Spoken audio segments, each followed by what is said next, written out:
ఇప్పుడు కనిపిస్తాను.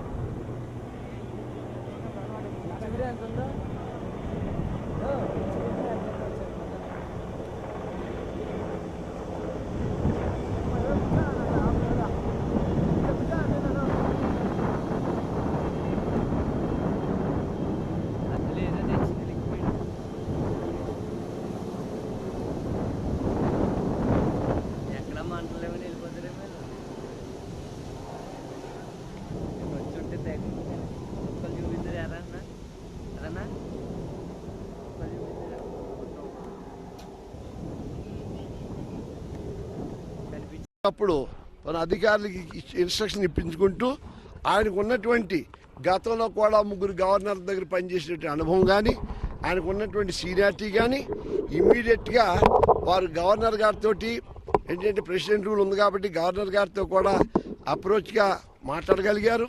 ఏ రకమైనటువంటి ఆక్షేపణ లేకుండా ఒక మనిషి దగ్గర ఏ రకమైనటువంటి లేకుండా మనస్ఫూర్తిగా ఆయన అడ్మినిస్ట్రేషన్ గ్రిప్లో ఉంచుకుని ఈ కార్యక్రమం చేసినందుకు ప్రత్యేకంగా మా ఈఓ గారిని పరోక్షంగా మా అధికారులందరూ హృదయపూర్వక ధన్యవాదాలు చెబుతున్నాను. భక్తులు అందరూ హాయిగా ధైర్యంగా ఆ స్వామిని చూసి వెళ్ళొచ్చు అని చెప్పి మనవి చేసుకుంటున్నాను.